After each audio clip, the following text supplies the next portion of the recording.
What a cunt that guy has been. He really has fucked things up. He has, which is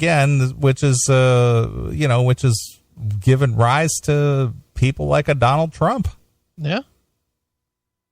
People are fucking fighting back. Yep. That's really what Donald Trump is. I'm still under the, and I've said this before on the show, and I'll keep saying I'm not a Trump guy. I know you are. I like Trump. I like him. I'm just so not Hillary that I'll vote for Trump. It's really that simple. But this election is just, even if Trump loses, it is such a screaming endorsement of how much the people hate the government. Yeah. The people, we are literally, if this was the 1820s, you got a fucking tea being thrown off boats. That's where we're at. Don't you think? Well, if you've ever read any of the Jefferson documents, I have not. He talks all about this. Oh, really? Yep. Like TJ, Thomas Jefferson? Thomas Jefferson. What did he say? Well, he basically said, he said, when, not if, the government fails to serve the people, it's the people's duty to tear the government down and start it all over again. Yeah. But unfortunately, the government has pussified this next generation so bad that it won't happen. Well, that's the whole idea. So there won't be any resistance. Yeah. Just a bunch of fucking pussies. Just call it North Korea 2. Now, see, I can just hear the footprints just running for the safe spaces after you said that. Well, you know what? Hopefully there's a fucking nuclear weapon about to hit that same space once they all get there. That's all I can hope is one of them has a suitcase nuke and it goes off. Fuck them. Yeah. Fuck anybody that needs a safe space. If you need a safe space, you also need a punch in the face. I agree. What a bunch of fucking fairies. My feelings are hurt. I think we did that segment 2 weeks ago where it said trigger warnings and safe space equal faggot. Yeah, well, it does. Just grow a pair. Suck it up. For God's sake, and all this nonsense about bullying and the bullying is so bad. Maybe I'm delusional. My kids have been out of school a little while now, but is bullying now so much worse than it was when we were kids? It's just that there is any quote. I mean, they've narrowed it down to using the term microaggression. Yeah, micro. Ridiculous. Dude, are you familiar with the term back job? Back job? Back jobs. No. When we were in school and we didn't like somebody, we used to give them what was called a back job, which was you would walk up on them like when they were in the hall or something, and you would hit them as hard as you could right in their fucking middle of their back. Yeah, I didn't know that there was a name for that. We used to just call them back jobs, and then, their books would go flying or whatever. Of course. Most of the time they'd go down. And that shit happened all the time. All the time. Like, every single time you're in the hallway, you were kind of, if you would talk shit to somebody, you were making sure they weren't behind you because you didn't want to get a back job. Sure. And I mean, that shit went on all the time. Mm-hmm. Is it worse now because of social media or something? Well, I think that because of social media, there's a lot of verbal and harassment. Mm-hmm. But as far as face-to-face, quote-unquote, bullying, I don't know that it's any worse or any better than it used to be. You think that it's considered worse because the kids are so much harsher because they don't do it face-to-face, they do it behind the keyboard? Yeah, I think so. Fucking pathetic. I agree. I mean, say what you will, say that this is barbaric or whatever, but the best thing we used to do is we used to fucking go, for us it was behind the gate over there at Streetsboro High School, which you're familiar with and I'm familiar with. We would go behind the gate, we'd kick each other's ass. If you wanted to fight somebody, it was always meet me at 3:00 behind the gate. And you'd go back there and you'd kick each other's ass, and then it was over. And then you solved it. Well, I look back as far as even quote-unquote wholesome programming such as the Andy Griffith Show. Sure. And even Opie was being bullied by the new kid in town. And the new kid, he was kind of a troublemaker, and he'd basically won over the kids around, the rest of the kids in town because he was a little bit bigger and a little bit older and a little more of a, more or less a wise ass. That was Woim, wasn't it? No, that was Little Rascals. Oh, but anyway, Opie being the son of the sheriff. Yeah, the good kid. Yeah, he couldn't get out of line, right? Right. And so the other kids were like stealing apples and throwing shit through windows, and Opie wasn't taking part of it. And then every time Opie came, oh, there's Opie Dopey, that kind of stuff, just teasing him and stuff. And so Opie just decided he was going to stand up to the kid and fight him, Right. And found out the kid was just a coward. He was just a blowhard coward. Sure. But even on that show, they were going fisticuffs. Yeah, of course. But today, oh no, not that. Can't do that. Can't punch somebody in the face. Yep. God forbid. Yeah. Pathetic. I'm so glad I'm checking out of here soon. I really am glad that, within like 10 years or so, I'm out. Yeah. So fucking, I don't want to be here. Do you want to be here in 2035? No. I mean, how many years is that? 20 more? Yeah, 20 more. So that would make you what, 72? Yeah. Do you want to be 72? No. Not if the things continue going the way they are. How far do you want to go? Well, again, I'm not so concerned about age and physical condition. Yeah. I'm just more or less, my only concern would be what is the environment going to be like that we live in? What is this country going to be like? Well, just assuming, since it's probably a good assumption, that's going to keep going down the same fucking shitbag hole that it's been lately. Only it's going to get worse when the fucking ISIS assholes actually start doing attacks here. Sure. Okay. Let's say that starts right after the elections. And you got all the black guys going crazy because Trump got elected, and, so now they're killing the white man and whatever. So it goes all to shit in the next 6 months. You're 52 right now. You'll be 53 then? Yes. Do you want to go to 60? If it keeps down that plane. If it keeps going down that road, no. Do you want to go to 55? Well, as the old saying goes, it's better to die than to live without hope. Right. So that would be no? No. Yeah. I'm going to be like the little meme that I saw this week on your Facebook. Yeah. You're in bed in the middle of the night and you hear a weird noise in the house. Yeah. And you're so lazy to get up to check it out. You go, I had a good run. Yeah, that's good enough. Exactly. See, that's how I feel. People always say that I'm fucking, morbid or whatever because I keep saying 55 and I'm good. That's about where I want to be. That's 7 more years. That's it. Yeah, well, I don't view it from an age aspect. I view it from will the current environment be? Well, if it goes to shit after the election, I'm good with checking out in fucking December, really. I gotta lie. I'd be fine with that. Sure. If today was your day, would you be upset? No, I've had a good life, dude. I really have. I've got to do a lot of things that most people never get to do. I've been a lot of cool places, met a lot of cool people, banged a lot of good looking chicks. I mean, just, I mean, I don't know what else is left, to be honest with you. Do you think when you die, there'll be a chick at your funeral that'll be like, man, I sucked that dead guy's dick? I don't think they'll think that. You don't think that goes through a girl's mind? Really? I don't think so. Do you think that would go through your mind of like if a chick that you banged died and you were at the funeral?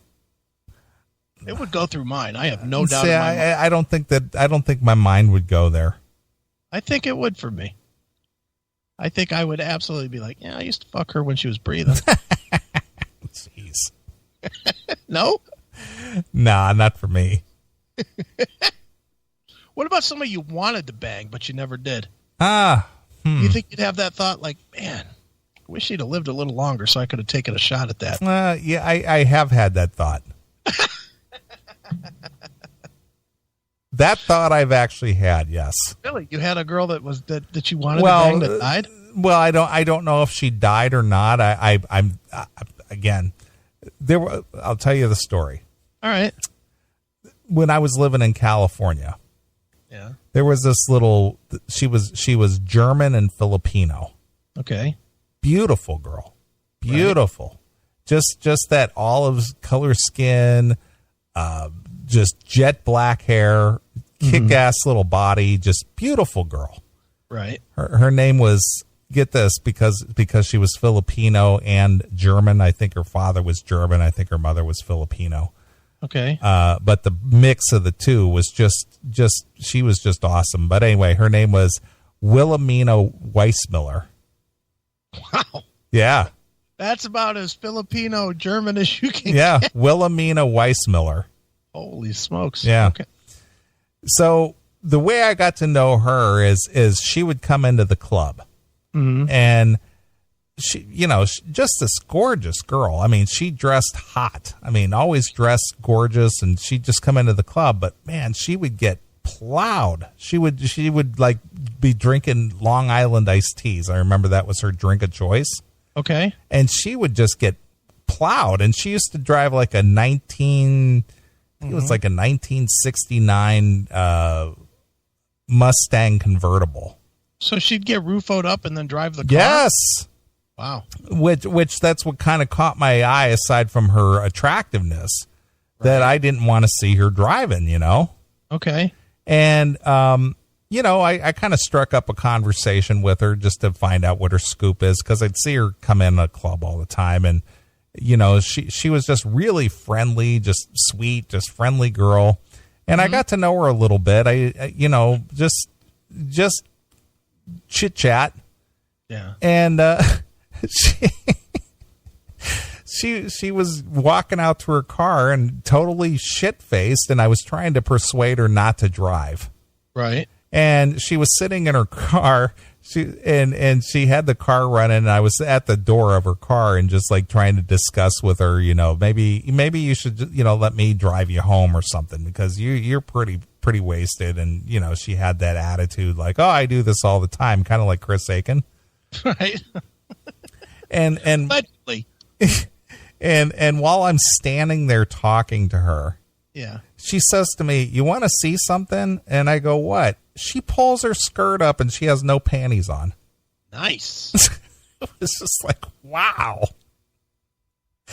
I was just like, okay. And she goes, "Okay, I'll see you again." And she just took off. What? She just took off, drove off. Oh.